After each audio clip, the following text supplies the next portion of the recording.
آپ اپنے ذہن پر وہیں گرفت کیجئے، پابندی لگائیے۔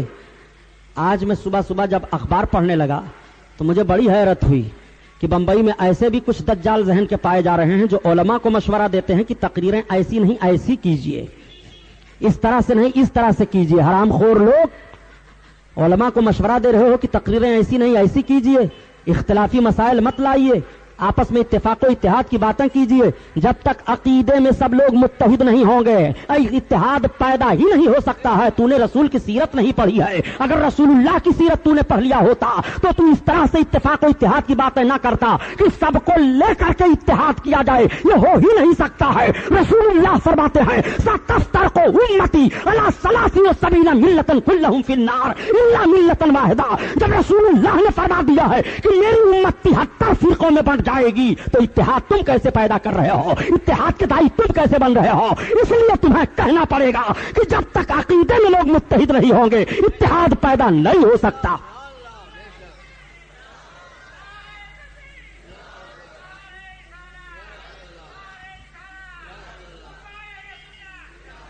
پیپروں میں چھاپ چھاپ کر کے مفکر بنتے ہیں، سب کو ایک پلیٹ فارم پر لے آؤ، سب کو ایک پلیٹ فارم پر لے آؤ۔ دنیاوی معاملات میں تو اتحاد ہو ہی نہیں پا رہا ہے، دینی معاملات میں یہ متحد کر رہے ہیں۔ کیا فرمایا رسول اللہ صلی اللہ علیہ وسلم نے کہ میری امت 73 فرقوں میں بٹے گی، 72 جہنم میں جائیں گے، ایک جنت میں جائے گا۔ تو آپ یہ بتا دیجئے کہ جہنمیوں اور جنتیوں کا اتفاق ہوگا؟ آپ خود اپنے ذہن سے فیصلہ کر کے مجھے بتاؤ، اتفاق و اتحاد کی دعوت دینے والے عقیدے کا اختلاف کر کے آپ ذرا غور کریے کہ جہنمی اور جنتی کا اتحاد نہیں ہو سکتا ہے، تیل اور پانی کا اتحاد نہیں ہو سکتا ہے، تاریکی اور روشنی کا اتحاد نہیں ہو سکتا ہے، حق اور باطل کا اتحاد نہیں ہو سکتا ہے۔ اس لیے ضرورت تمہیں ہے کہ پہلے عقیدے میں متحد کرو، اور اپنے بھائی جب عقیدے میں متحد ہو جائیں گے تو صورت میں نصارہ تو تمدن میں ہنود۔ یہ مسلمان ہیں جنہیں دیکھ کے شرمائے یہود، اور فطرتیں آزاد ہوں، قدرتیں پھر ساتھ ہوں، بات بس اتنی سی ہے کہ مسلم بن جائے کوئی۔ میرے دوست، حضرت علی رضی اللہ تعالیٰ عنہ، حضرت امیر معاویہ کی بات ہو رہی تھی۔ حضرت ابوبکر صدیق رضی اللہ تعالیٰ عنہ نے حضرت امیر معاویہ کو شام کا گورنر پہلے بنایا، اور جب حضرت عمر رضی اللہ تعالیٰ عنہ خلیفہ ہوئے تو حضرت عمر نے بھی حضرت امیر معاویہ کو شام کی گورنری پر بحال رکھا، اور جب حضرت عثمان غنی رضی اللہ تعالیٰ عنہ خلیفہ ہوئے تو بھی حضرت امیر معاویہ ہی شام کے گورنر ہیں۔ لیکن جب حضرت عثمان غنی کی شہادت ہو گئی، حضرت امیر معاویہ نے مطالبہ شروع کیا، علی بن ابی طالب عثمان غنی کے قاتلوں سے قصاص لو۔ حضرت علی رضی اللہ تعالیٰ عنہ اپنے اجتہاد میں حضرت عثمان غنی کے قاتلوں کے پتہ لگانے میں صحیح حقیقت تک نہیں پہنچ پا رہے ہیں، پتہ نہیں چل پا رہا ہے، قصاص لینے میں تاخیر ہو رہی ہے۔ حضرت امیر معاویہ نے لشکر کشی کر دی، حضرت امیر معاویہ نے چڑھائی کر دی کہ علی خلافت سے دستبردار ہو جاؤ، اگر خلافت سے دستبردار نہیں ہوتے ہو تو پھر عثمان غنی کے قاتلوں کا بدلہ لو، قصاص لو۔ حضرت امیر معاویہ بھی اپنے موقف پر صحیح ہیں، اور حضرت علی بھی اپنے موقف پر صحیح ہیں، اس لیے کہ یہ صحابہ کا اجتہاد ہے، اور اجتہاد کا مطلب یہ ہوتا ہے کہ فقیہ مجتہد جب کسی مسئلے میں خلوص نیت سے اجتہاد کرتا ہے، غور و فکر کرتا ہے، اور غور و فکر کے بعد نتیجے پر پہنچنا چاہ کر کے عمل کرتا ہے، اگر وہ حقیقت تک پہنچ گیا تو اس کو 2 ثواب ملتا ہے، اور اگر وہ اپنے اجتہاد سے حقیقت تک نہیں پہنچا، حقیقت تک اس کی رسائی نہیں ہوئی تو بھی اس کو 1 ثواب ملتا ہے، لیکن اجتہاد کرنے میں خلوص شرط ہے۔ اب آپ کو دیکھنا ہے کہ حضرت علی جن کے اوپر ایک اسلام دشمن نے تھوک دیا تھا اور انہوں نے اپنے خنجر کو سمیٹ لیا تھا، دوسری طرف رکھ دیا تھا، اپنے ہتھیار کو اپنے ہاتھ سے چھوڑ دیا تھا، کیا حضرت علی اپنی تلوار مسلمان کو قتل کرنے کے لیے اٹھائیں گے؟ کیا حضرت علی اپنی تلوار سے یہ نیت رکھیں گے کہ میں اپنی حکومت بنانے کے لیے معاذ اللہ مسلمانوں کو قتل کروں؟ اب آؤ ذرا دیکھو، حضرت امیر معاویہ کا بھی خلوص ملاحظہ کر لو، حضرت امیر معاویہ کا کتنا خلوص ہے۔ حضرت امیر معاویہ کے اندر اتنا خلوص ہے کہ کسی نے سوال کر دیا تھا، معاویہ یہ بتاؤ کہ تم بڑے ہو کہ علی بڑے ہیں، فضیلت کس کی زیادہ ہے؟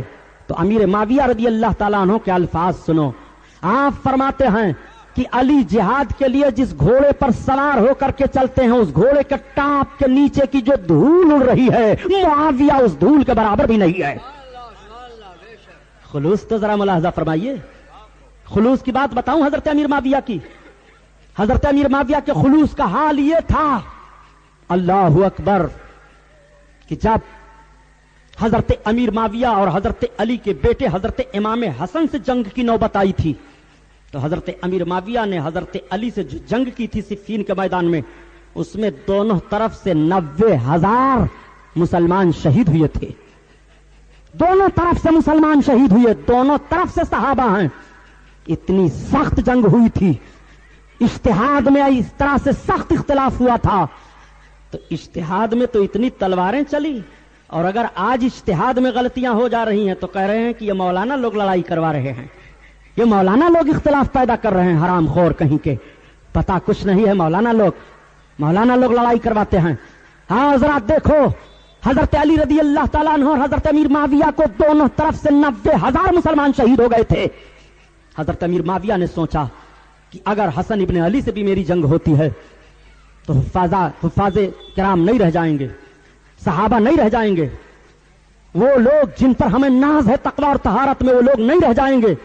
حضرت امیر معاویہ نے ایک سادہ کاغذ حضرت امام حسن کے پاس بھیجا. حسن ابن علی کے پاس یہ سادہ کاغذ لے جاؤ، جتنی شرطیں وہ رکھ دیں سب مجھے منظور ہے. حضرت امیر معاویہ کا خلوص دیکھو. حضرت امیر معاویہ رضی اللہ تعالیٰ عنہ اپنے اجتہاد میں صحیح ہیں، حضرت امیر معاویہ اور حضرت علی دونوں اپنے اجتہاد میں صحیح ہیں. حضرت امیر معاویہ کا خلوص ملاحظہ کرو.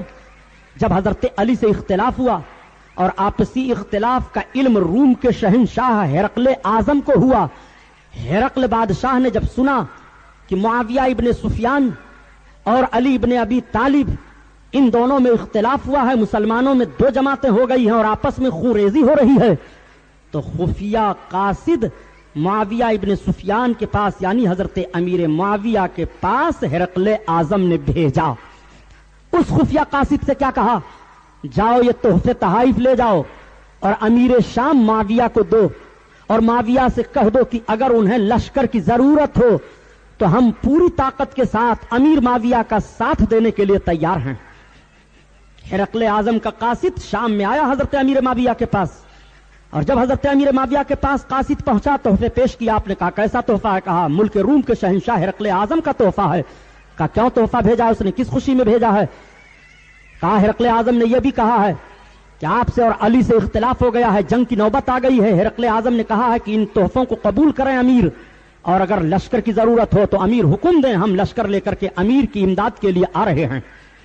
حضرت امیر معاویہ کا سننا تھا، آپ نے اپنی تلوار کو فضا میں بلند کیا اور کہا اگر قاصد کا قتل کرنا درست ہوتا تو ابھی میں تیری گردن اڑا دیتا.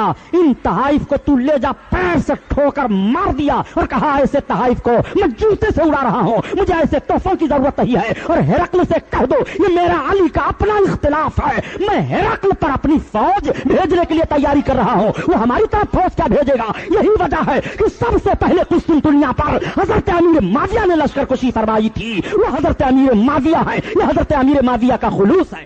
نعرہ تکبیر، نعرہ رسالت، جشن شہید اعظم، جشن شہید اعظم حضرت علامہ صاحب قبلہ، نعرہ تکبیر. حضرت امیر معاویہ کا خلوص ذرا ملاحظہ فرماؤ کہ ایک اختلاف پر حضرت علی کے مقابلے میں لشکر بھیجنا چاہتا ہے. امیر معاویہ نے کیسا سخت جواب دیا تھا. یہی حضرت امیر معاویہ ہیں. جب حضرت امیر معاویہ سرکار کے سامنے ہوئے، آقا کریم صلی اللہ تعالی علیہ وسلم حضرت امیر معاویہ کا دعا دیتے ہیں، اللہم اجعلہ ہادیا مہدیا. اللہ امیر معاویہ تمہیں ہادی بنائے، مہدی بنائے. اللہ کے رسول صلی اللہ تعالی علیہ وسلم دعا فرماتے ہیں، اللہم انصر، اللہ معاویہ تمہاری مدد فرمائے. اللہ کے رسول صلی اللہ تعالی علیہ وسلم ارشاد فرماتے ہیں کہ امیر معاویہ کی سلطنت میں فی بلاد امکنا ودقہ من العذاب، اللہ تم کو ملک عطا فرمائے اور تمہارے ملک میں تمکین تمہیں عطا فرمائے اور اللہ عذاب سے بچائے. اللہ کے رسول صلی اللہ تعالی علیہ وسلم نے حضرت امیر معاویہ کو یہ دعا دی. میں آپ سے پوچھنا چاہتا ہوں کیا رسول اللہ صلی اللہ علیہ وسلم کی دعا رد ہو گئی؟ نہیں، اللہ کے حبیب صلی اللہ علیہ وسلم کی دعا قبول ہوئی. تو حضرت امیر معاویہ بھی سرکار کے چہیتے صحابی ہیں، کاتب وحی ہیں. اللہ کے حبیب پر جب قرآن کی آیتیں نازل ہوتی تھی تو جو صحابہ لکھنے پر متعین تھے ان میں سے ایک حضرت امیر معاویہ بھی ہیں. اللہ کے رسول پر قرآن کی آیتیں نازل ہو رہی ہیں اور اللہ کے حبیب پڑھ کر کے سنا رہے ہیں, امیر معاویہ اسے لکھ رہے ہیں, وہ کاتب وحی ہیں. حضرت امیر معاویہ کو اسی لیے مومنوں کا ماموں کہا جاتا ہے. حضرت امیر معاویہ کی بہن اللہ کے حبیب صلی اللہ تعالی علیہ وسلم کی زوجہ ہیں حضرت ام حبیبہ. آپ قربان جاؤ حضرت امیر معاویہ کی شان کیسی ہے, حضرت امیر معاویہ عابد و زاہد کیسے ہیں. میں نے عرض کیا تھا کہ ایک مرتبہ حضرت امیر معاویہ سے فجر کی نماز میں تاخیر ہو گئی, اتنا روئے کہ ان کے نام عمل میں 200 رکعت کا ثواب لکھا جا رہا ہے. شیطان نے بیدار کر دیا سویرے سویرے. آپ نے پوچھا کون؟ کہا شیطان. کہا اتنے سویرے تجھے جگانے کی ضرورت کیا ہے؟ کہا معاویہ میں نے کل تمہیں تھوڑی سی تاخیر میں وسوسہ ڈال دیا تھا تو تم اتنا رب کے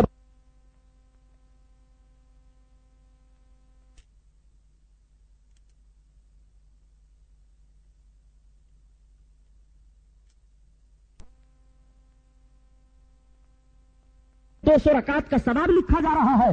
شیطان نے بیدار کر دیا سویرے سویرے. آپ نے پوچھا کون؟ کہا شیطان. کہا اتنے سویرے تجھے جگانے کی ضرورت کیا ہے؟ کہا معاویہ میں نے کل تمہیں تھوڑی سی تاخیر میں وسوسہ ڈال دیا تھا تو تم اتنا رب کے بارگاہ میں روئے ہو کہ 200 رکعت نماز کا ثواب تمہارے نام اعمال میں لکھا جا رہا ہے. آج میں نے پہلے تمہیں بیدار کر دیا ہے تاکہ امیر تم 2 ہی رکعت کا ثواب پاؤ. وہ حضرت امیر معاویہ ہیں. عبادت و ریاضت میں ان کا رونا دیکھو, سلطنت میں ان کا خلوص دیکھو, تدبر میں ان کے تدبر کو دیکھو, سیاست میں ان کی سیاست کے دیکھو, اللہ کے رسول صلی اللہ تعالی علیہ وسلم کی دعا دیکھو. اللہ کے حبیب حضرت امیر معاویہ کو دعا دے رہے ہیں اور یہ حضرت امیر معاویہ کو گالی دے رہے ہیں. نبی تو دعا دیں اور آپ امتی ہو کر کے حضرت امیر معاویہ کو گالی دیں. میں اہل تشا سے کہتا ہوں کہ وہ اپنا ذہن و فکر جو لگا رہے ہیں صحابہ کو گالیاں دینے میں وہ سوچیں کہ نبی حضرت معاویہ کو دعا دے رہے ہیں اور یہ امتی ہو کر کے گالی دے رہے ہیں. ذرا غور فرمائیے حضرت علی کا معاملہ کیا ہے. حضرت علی کے وصال کا جب وقت آیا, حضرت معاویہ کے وصال کا جب وقت قریب ہوا تو آپ نے 3 وصیتیں کی. آپ نے فرمایا دیکھو جب میری روح قفس عنصری سے پرواز کر جائے, میری روح نکل جائے تو میرے لیے تم کیا کرنا, میرے پاس اللہ کے رسول صلی اللہ تعالی علیہ وسلم کا تہبند شریف ہے, اس میں مجھے کفن دے دینا. میرے آقا صلی اللہ تعالی علیہ وسلم کے ناخن مبارک میرے پاس ہیں, اس کو میری زبان پر رکھ دینا. میرے آقا صلی اللہ تعالی علیہ وسلم کے بال شریف میرے پاس ہیں, ان مبارک مقدس طیب و طاہر بالوں کو سرکار کے میری آنکھوں پر رکھ دینا. آپ سے میں پوچھنا چاہتا ہوں, سرکار کے ناخن پاک سے اتنی محبت ہے, سرکار کے بال شریف سے حضرت امیر معاویہ کو اتنی محبت ہے, سرکار جس تہبند شریف کو استعمال کر لیں حضرت امیر معاویہ اس کو اپنے ساتھ قبر میں لے کر کے جا رہے ہیں. جو حسین نبی کے سینے پر کھیلے ہیں, جو حسین نبی کونین کی مقدس انگلی کو چوسے ہیں, جو حضرت امام حسین نبی کونین کے دوش مبارک پر سوار ہوئے ہیں, جو حسین نبی کونین کی مقدس زلفوں کو تھامے ہیں, جس حسین کے منہ میں نبی کونین نے اپنے لسان مقدس کو ڈال کر کے شیرینی عطا فرمائی ہے. حسین سے کیوں نہیں محبت ہے؟ صحابیوں کو آپس میں ایک دوسرے سے محبت ہے. حضرت معاویہ نہ حسین کے دشمن ہیں اور نہ حضرت امام حسین معاویہ کے دشمن ہیں. اس فرق کو سمجھو, اس نسبت کو سمجھو. کہاں ہیں وہ لوگ جو نسبتوں کے تعلق سے کہہ دیا کرتے ہیں شرک ہے بدعت ہے, شرک ہے بدعت ہے. حضرت امیر معاویہ نے فرمایا پھر مجھے ارحم الراحمین کے سپرد کر دینا, مجھے قبر میں رکھ دینا. اور ایسے ہی کیا گیا. حضرت امیر معاویہ حضرت علی میں لڑائی ہوئی, بڑی بھیانک جنگ ہوئی تھی, جنگ صفین. مولا کائنات کے لشکری ہیں, حضرت امیر معاویہ کے لشکری ہیں, دونوں طرف سے صحابہ ہیں, دونوں طرف سے رسول کونین صلی اللہ علیہ وسلم کی زیارت کرنے والے ہیں, دونوں طرف سے سرکار کی مقدس سیرت کو دیکھنے والے ہیں, دونوں طرف سے اجتہاد کا معاملہ ہے, دونوں طرف سے نیت صحیح ہے. حضرت علی رضی اللہ تعالیٰ عنہ کا تعین حضرت عثمان غنی کے قاتلوں کا ہو نہیں پا رہا ہے, شبہے کی بنیاد پر قتل کا فتویٰ نہیں دیا جا سکتا ہے. اور حضرت معاویہ کہہ رہے ہیں کہ پتہ لگا کر کے جلد سے جلد قصاص لیا جائے, اور قصاص لینے کی جب صلاحیت آپ کے اندر نہیں ہے تو آپ دستبردار ہو جائیں. یہ حضرت امیر معاویہ کا معاملہ ہے اور یہ حضرت علی کا معاملہ ہے. دونوں اپنے کارنامے میں مخلص ہیں. اللہ اکبر. جنگ ہوتی ہے, بڑی بھیانک جنگ ہوئی, اتنی بھیانک جنگ ہوئی کہ 90,000 مسلمان دونوں طرف سے شہید ہو گئے. حضرت علی کی فوج غالب آ گئی. جب حضرت علی کی فوج غالب آئی, حضرت امیر معاویہ نے فوراً نیزہ پر قرآن شریف کو بلند کروایا. قرآن کو اٹھاؤ. اشارہ دیا جا رہا ہے کہ ہم سب قرآن کے ماننے والے ہیں. جیسے نیزہ پر قرآن کا بلند ہونا تھا کہ تلواریں سب کی نیچے ہو جاتی ہیں. آپس میں بیٹھک ہوئی. اس کو تو میں نے بہت بیان کیا ہے یار کہ یہ تفرقہ کیسے ہوا کیا ہوا. اب اسی کو بیان کروں گا تو آپ کہیں گے کہ سبحانی صاحب کی کیسٹ میں یہ تقریر سن چکا ہوں پھر وہی دہرا رہے ہیں. اس لیے میں اجمالاً آگے بڑھ رہا ہوں. حضرت امیر معاویہ اور حضرت علی کی پھر وہ جنگ بند ہوئی. مگر اس جنگ کا نقشہ بھی عجیب ہے حضرت.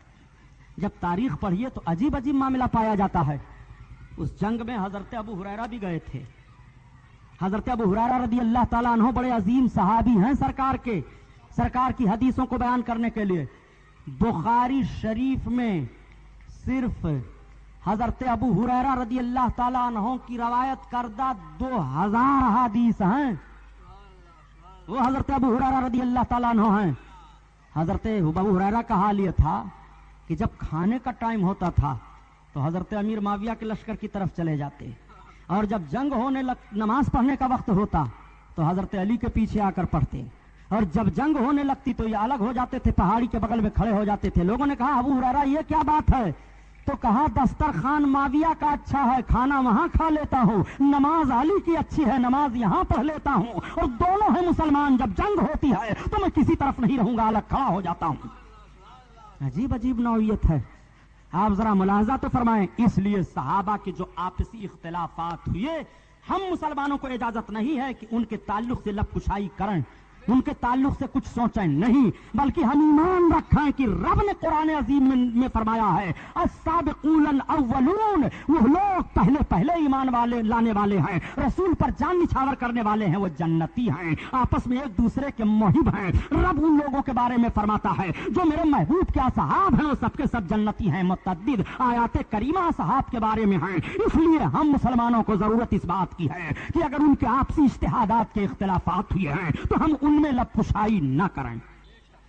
ایک سوال ہمارے اوپر ٹھونک سکتے ہو کہ سبحانی صاحب بڑے زور و شور سے دعویٰ کر رہے ہو, تو حضرت امام حسین اور یزید کا بھی تو آپسی اختلاف تھا, تو جیسے حضرت امام حسین کی تعریف کی جا رہی ہے ایسے یزید کو بھی کچھ نہ کہو. یہ سوال آپ ہمارے اوپر ٹھونک سکتے ہیں نہیں, بلکہ آپ کے گھر میں یہ سوال گونج رہا ہے.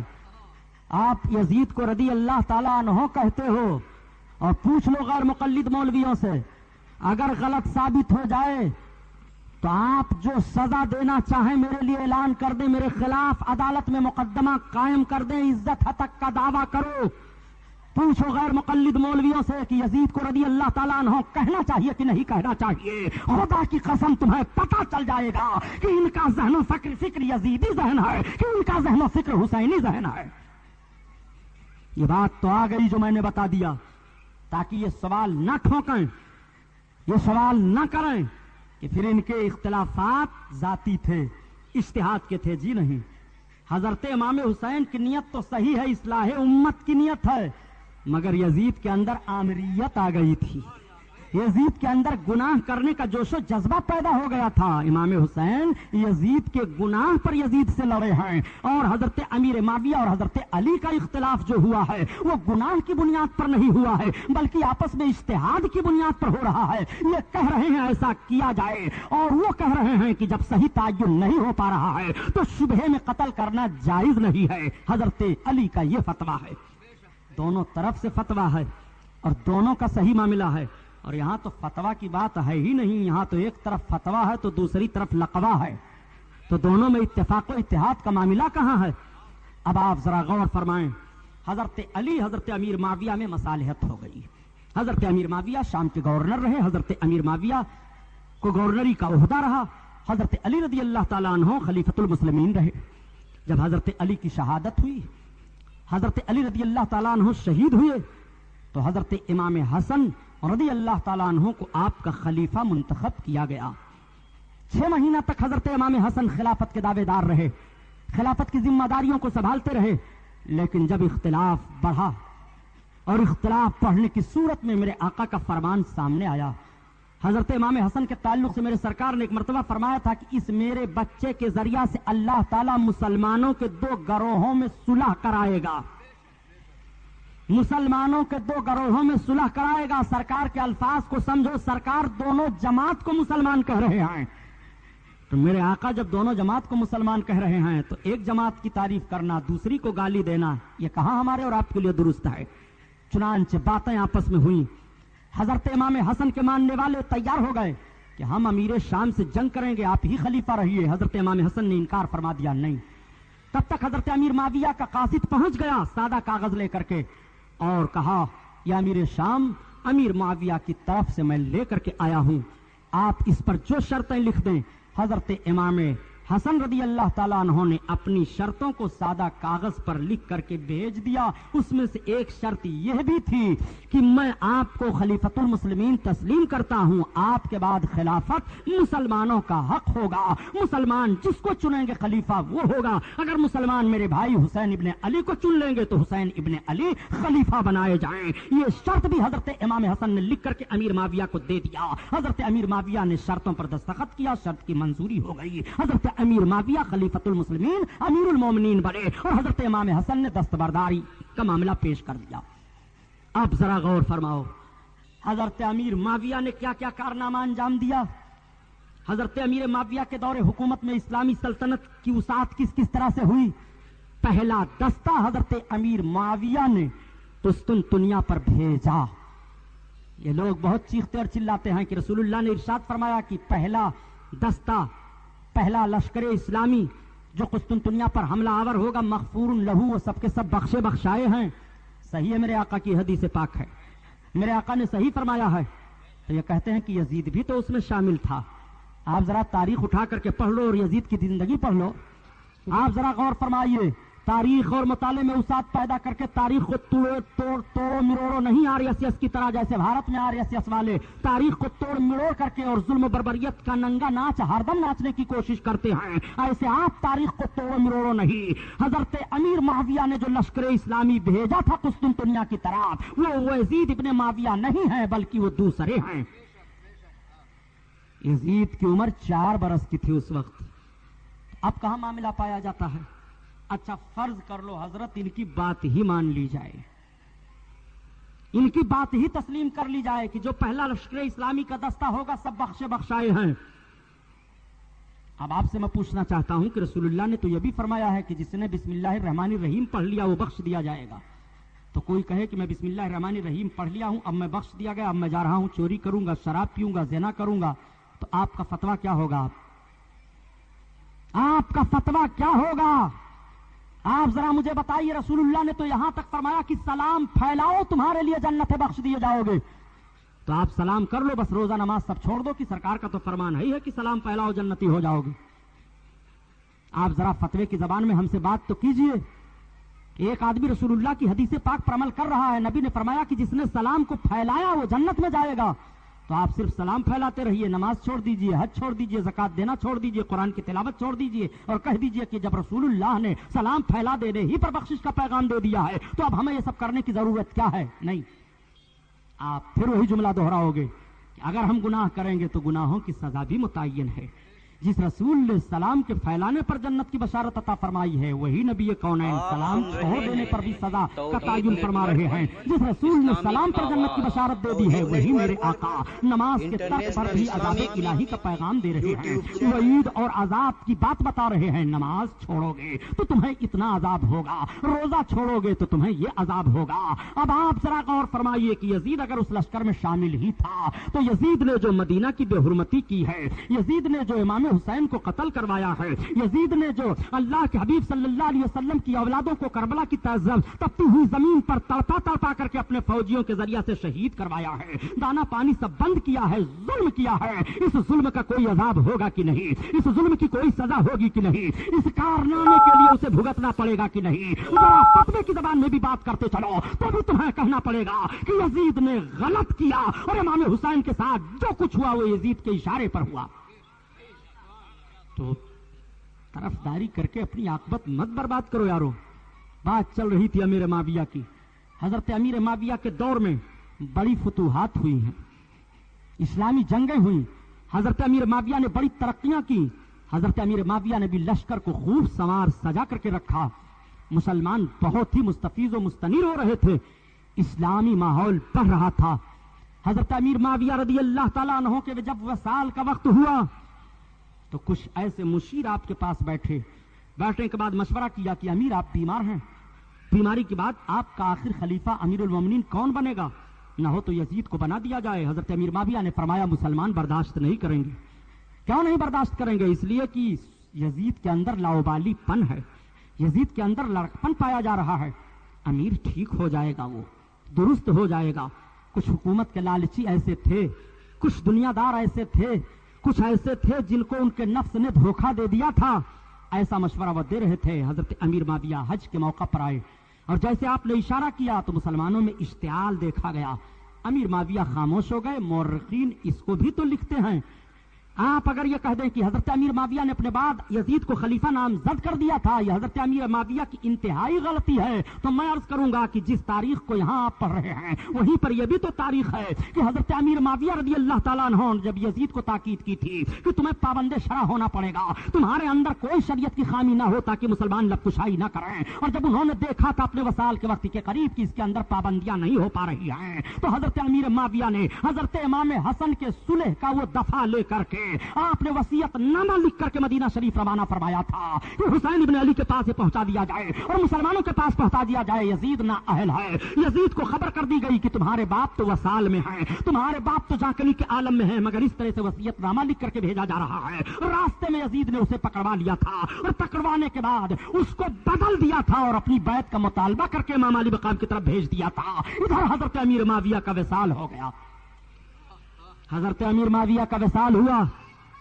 اب آپ ذرا بتائیے، راستے میں خط کو پکڑ کر کے بدل دیا جائے تو اس کا کیا علاج ہے؟ حضرت امیر معاویہ کا وصال ہوا، قاصد یزید کی طرف سے پہنچ گیا تھا مدینہ طیبہ میں۔ یہ تو حضرت امیر معاویہ کی چونکہ مقدس ان کے حالات کا بیان آپ کے سامنے آ رہا ہے، اس لیے یہاں تک میں نے بیان کر دیا۔ حضرت امام حسین سے بیعت کا مطالبہ، حضرت امام مسلم کی شہادت، کربلا کے میدان میں امام حسین کے ساتھیوں کا آنا اور مکہ مدینہ شریف سے چل کر کے کربلا تک پہنچنا، راستے کی صعوبتیں اور پریشانیوں کو انشاءاللہ ان ساری باتوں کو آپ کل سنیں گے، کل سماعت فرمائیں گے۔ آج میں جو بتا رہا ہوں اس کو ذرا سنو اور سمجھو۔ میرے آقا صلی اللہ تعالیٰ علیہ وسلم کی دعا ہے حضرت امیر معاویہ۔ حضرت امیر معاویہ نے بڑی محنت و مشقت کی ہے۔ حضرت امیر معاویہ کی حکومت میں کوئی کمی نہیں تھی، کوئی خامی نہیں تھی، اور خامی اور کمی کیسے ہو؟ حضرت امیر معاویہ کے لیے بھی رسول اللہ کی دعا ہے اور امیر معاویہ کے باپ ابو سفیان کے لیے بھی رسول اللہ کی دعا ہے۔ آپ کہو گے کہ ابو سفیان تو سرکار کے بہت بڑے دشمن تھے، صحیح ہے دشمن تھے، سرکار کے خلاف تلواریں بھی انہوں نے اٹھوائی ہیں، خود تلوار اٹھائی بھی ہے، لیکن میرے آقا صلی اللہ علیہ وسلم کے ساتھ اگر کسی نے ذرہ برابر احسان کر دیا اور میرے آقا نے دعا کر دی تو احسان کا بدلہ اسے مل جاتا ہے۔ میرے آقا نے جب ابتدائے اسلام میں اعلان نبوت فرمایا، اسلام بڑھ رہا تھا، شروع میں جب میرے سرکار نے کلمہ پڑھانے کی دعوت دی، کلمے کی تبلیغ کرنا شروع کر دیا، تو سب سے زیادہ مکہ میں مشتعل ابو جہل ہوا تھا۔ حضرت فاطمہ زہرا رضی اللہ تعالیٰ عنہ کی عمر پاک چھوٹی ہے، ابو جہل حضرت فاطمہ زہرا کو ایک تماچا مار دیا۔ رسول اللہ صلی اللہ علیہ وسلم کی بیٹی کو چوٹ لگنا تھا، سرکار کی بیٹی روتی ہوئی اپنے باپ کے پاس آئی، ابا حضور مجھ کو ابو جہل نے مارا ہے، ابو الحکم نے۔ نبی کونین صلی اللہ تعالیٰ علیہ وسلم تشریف فرما ہے، دونوں عالم کے مالک و مختار تشریف فرما ہے۔ میرے سرکار صلی اللہ علیہ وسلم اگر زمین کو حکم دیتے تو زمین پھٹ جاتی، ابو جہل سما جاتا، مگر میرے سرکار نے بھی اپنے نفس کو تعلیم امت کے لیے دیکھو کس طرح سے بچایا۔ میرے آقا صلی اللہ علیہ وسلم اگر ابتدائے اسلام ہی میں ایسی بد دعا کر دیتے ابو جہل کے لیے تو یہ بھی مورخ کہہ سکتا تھا کہ اگر ایک تماچا کسی نے نبی کی بیٹی کو مار دیا تو صبر اور رضا کا اور شکر کا پیغام نبی کو دینا چاہیے، نہ کہ بدلہ لینا چاہیے، یہ بھی لوگ کہہ سکتے تھے۔ رسول کونین صلی اللہ علیہ وسلم معلم کائنات بن کر کے آئے ہیں، رسول کونین کا ہر فعل تعلیم امت کے لیے ہے۔ اللہ کے حبیب صلی اللہ علیہ وسلم نے فرمایا، فاطمہ تم ابو سفیان کے پاس جاؤ۔ ابو سفیان اس وقت کلمہ نہیں پڑھے تھے، سرکار کے مخالفین میں سے تھے۔ آ کر کے حضرت فاطمہ زہرا نے ابو سفیان کو بتایا کہ مجھ کو ابو الحکم یعنی ابو جہل نے مارا ہے۔ ابو سفیان اٹھ کھڑے ہوئے اور کھڑے ہونے کے بعد حضرت خاتون جنت کا ہاتھ پکڑا، کہا بیٹی چلو۔ ابو جہل بیٹھا ہوا تھا، حضرت ابو سفیان نے فاطمہ زہرا سے کہا بیٹی جتنے زور سے اس نے تم کو مارا تھا تھپڑ، اتنے ہی زور سے تم مارو اس کے چہرے پر تھپڑ۔ حضرت فاطمہ نے مارا اس کے چہرے پر تھپڑ. فاطمہ کا تھپڑ جس چہرے پر لگ جائے اس کو کہاں کلمہ نصیب ہوگا. یہی تو وجہ ہے کہ رسول اللہ جب دعا مانگ رہے ہیں کہ اللہ اسلام کو عزت عمر سے دے دے یا ابو جہل سے دے دے, تو عمر کے حق میں اللہ کے محبوب کی دعا قبول ہو رہی ہے. فاطمہ کا تھپڑ پڑ گیا ہے ابو جہل کے چہرے پر, اس لیے رسول اللہ کی بیٹی کا وہ وقار ہے کہ اب اسے اسلام نہیں نصیب ہوگا, اب اسے سعادت نہیں ملے گی, اب اس کے لیے شقاوت عزلی ہی ہے. خاتون جنت نے مار دیا تھا تھپڑ, اب وہ ہمیشہ ہمیشہ جہنم میں رہے گا. نعرہ تکبیر, نعرہ رسالت, جشن شہید اعظم, نعرہ تکبیر, نعرہ رسالت. نقطہ سمجھو, رسول کونین صلی اللہ تعالی علیہ وسلم بیٹھے ہیں, حضرت خاتون جنت واپس گئی. عرض کیا ابا حضور, ہاں بیٹی.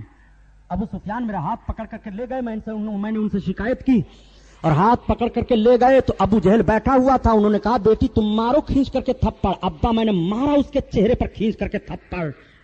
میرے آقا صلی اللہ علیہ وسلم کے دست نبوت اٹھ گئے. آقا عرض کرتے ہیں یا الہی ابو سفیان کے اس فعل کو فراموش نہ کرنا, مولا تو ابو سفیان کو اس کا اجر دے دینا. نبی کی دعا قبول ہوتی ہے, اور جب مکہ فتح ہو رہا ہے تو حضرت ابو سفیان فتح مکہ سے پہلے ہی, لشکر اسلامی کے داخلہ سے پہلے ہی رسول کونین کا کلمہ پڑھ کر کے اسلام میں داخلہ لے لیتے ہیں. آپ ذرا غور تو فرماؤ, یہ حضرت امیر معاویہ کے باپ ہیں حضرت ابو سفیان. حضرت امیر معاویہ کے اندر سلطنت کا تدبر بہت زبردست پایا جا رہا تھا, بڑی سوجھ بوجھ تھی حضرت امیر معاویہ کے اندر. حضرت امیر معاویہ کے سلطنت کرنے کے تدبرانہ ماحول سے روم کا ہرقل اعظم پریشان ہو گیا تھا. آپ نے قسطنطنیہ پر پہلا دستہ بھیج دیا تھا.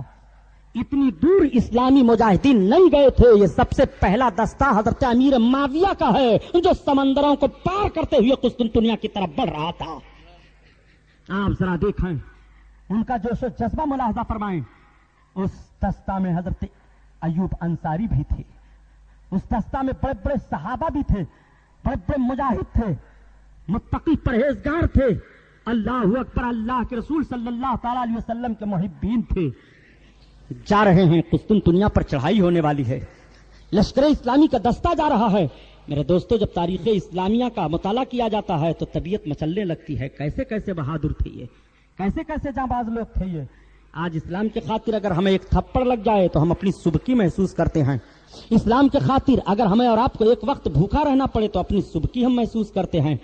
اسلام کے خاطر اگر ہمیں اور آپ کو کوئی مسلمان سمجھ کر کے مار رہا ہے, دکانیں جلا رہا ہے, مکان جلا رہا ہے, تو ہم آہو فغاں کرتے ہیں. لیکن آپ ذرا لشکر اسلامی کی تاریخ پڑھتے چلے جاؤ, کیسے کیسی صعوبتوں سے لوگوں کو گزرنا پڑا تھا. یہ ہیں کون, حضرت عبد الرحمن ابن عوف, حضرت عبیدہ بن جراح رضی اللہ تعالیٰ عنہ. حضرت عبیدہ بن جراح جب لشکر اسلامی کو لے کر کے چلے جنگ کے لیے تو راستہ میں سمندر پڑ جاتا ہے. لوگوں نے عرض کیا اے امین الامت عبیدہ بن جراح, سمندر کو کیسے پار کیا جائے, اتنی بڑی ہم کشتی بھی نہیں بنا سکتے ہیں, اتنے بھاری سمندر کے فاٹ کو ہم تیر کر کے بھی نہیں پار کر سکتے ہیں. تو حضرت عبیدہ بن جراح کا جوش ایمانی ملاحظہ فرماؤ. آپ بسم اللہ الرحمن الرحیم پڑھ کر کے اپنے گھوڑے کو دریا میں ڈال دیتے ہیں, ان کے پیچھے سارے صحابہ ڈال دیتے ہیں, سارے مجاہدین ڈال دیتے ہیں, گھوڑے تیرتے چلے جا رہے ہیں, ان کی تلواریں فضا میں بلند ہیں, لہرا رہے ہیں اپنی تلواروں کا. دست تو دست ہے, دریا بھی نہ چھوڑے ہم نے, اور بحر ظلمات میں دوڑا دیے گھوڑے ہم نے. یہ تمہارا جوہر تھا, بحر ظلمات میں گھوڑوں کو رسول اللہ کے صحابہ نے دوڑایا ہے. تب ہوئی افریقہ کی صحراؤں میں اذان رسول اللہ کے شہدائیوں نے دیا ہے. ذرا اس تاریخ کو پڑھو اور اس تاریخ کو سامنے رکھو. یہ رسول اللہ کے شہدائی ہیں, یہ رسول اللہ کے صحابہ ہیں. حضرت امیر معاویہ رسول اللہ کے شہدائی, رسول کونین کے صحابی ہیں. آپ ان کی جنگوں کو دیکھیں, ان کے تدبر کو دیکھیں. امیر معاویہ کوئی معمولی سیاستدان نہیں تھے.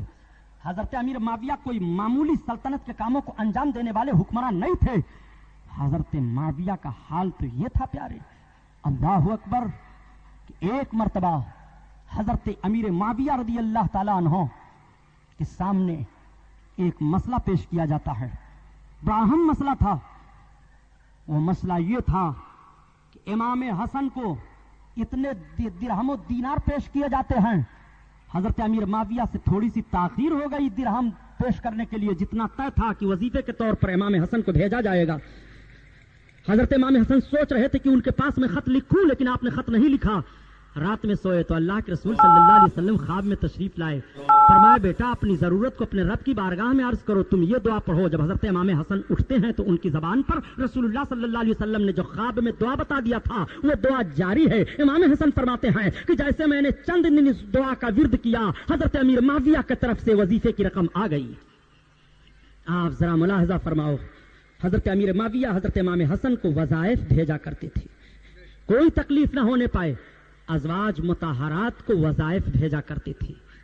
سرکار کی بیوی حضرت عائشہ صدیقہ رضی اللہ تعالی عنہا ہیں۔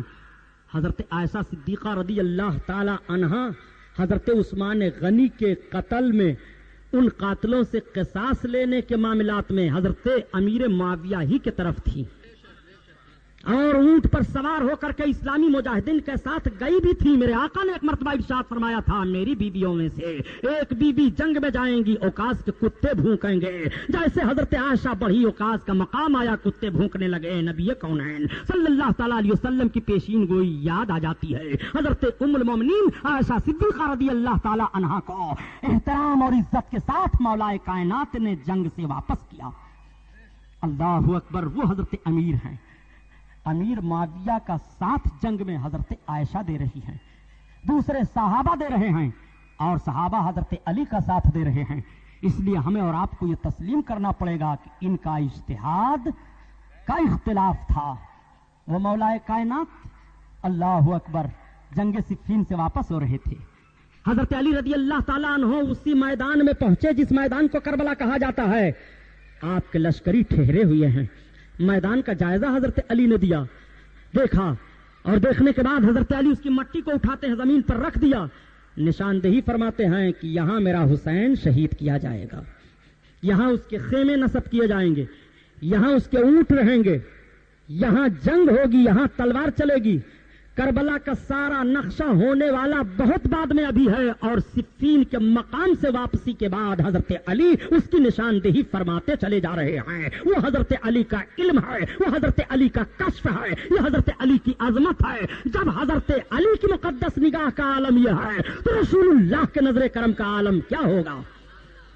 اس لیے ان اصحاب کے اختلافات کا اجتہاد کا معاملہ ہے، ہمیں اور آپ کو سب کا احترام کرنا ضروری ہے، سب کی تکریم ہمارے اور آپ کے لیے ضروری ہے۔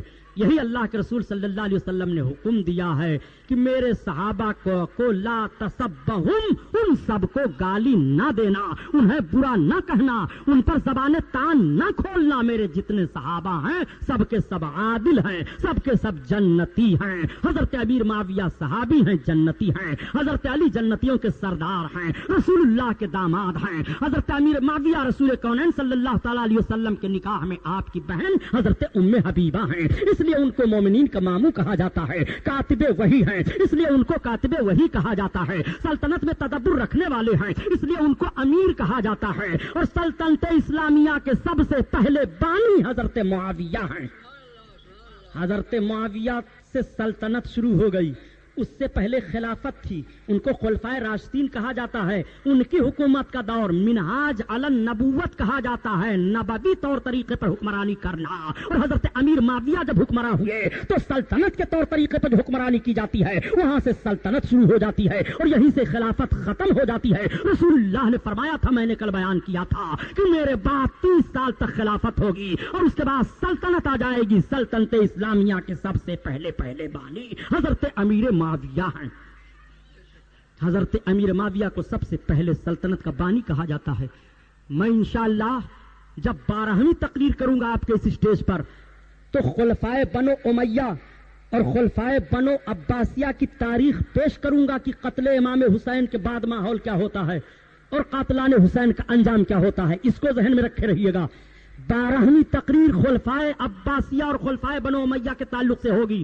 حضرت امیر معاویہ کے بعد ان کے خاندان میں کتنے برس تک حکومت رہی ہے اور کیسے کیسے حکمراں رہے ہیں، یہ انشاءاللہ تاریخ آپ کے سامنے رکھی جائے گی۔ یہی حضرت امیر معاویہ ہیں۔ حضرت امیر معاویہ ہی کے خاندان کے حضرت عمر بن عبد العزیز ہیں۔ حضرت عمر بن عبد العزیز کے سامنے کسی نے یزید کو رضی اللہ تعالیٰ عنہ کہہ دیا تھا تو حضرت عمر بن عبد العزیز نے فرمایا اس کو 25 کوڑے لگائے جائیں۔ اس کو 25 کوڑا لگایا گیا تھا کہ تو نے یزید کو رضی اللہ تعالیٰ عنہ کیوں کہہ دیا ہے؟ یہ حضرت امیر معاویہ کے خاندان کے ہیں، حضرت امیر معاویہ کے کیا نام خاندان کے کہلاتے ہیں اور آپ کے قبیلے کے کہے جاتے ہیں، جن کو حضرت عمر بن عبد العزیز کہا جاتا ہے۔ خلفائے بنو امیہ میں سب سے عظیم خلیفہ یہ مانے جاتے ہیں، جن کو 5واں خلیفہ تسلیم کیا جاتا ہے اور جنہوں نے منہاج علی النبوت حکمرانی کی تھی۔ الحمدللہ یہ بھی حضرت امیر معاویہ ہی کے خاندان سے ہیں۔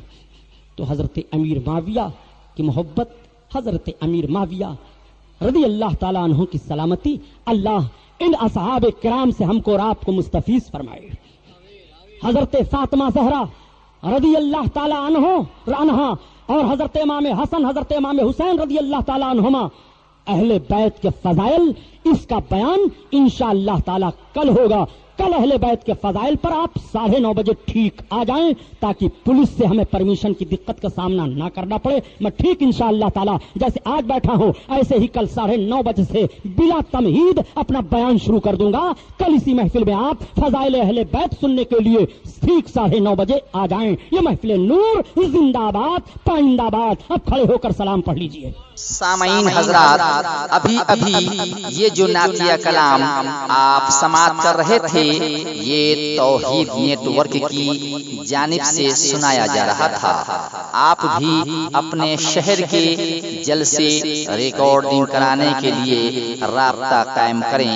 توحید نیٹ ورک، موبائل نمبر 9967825444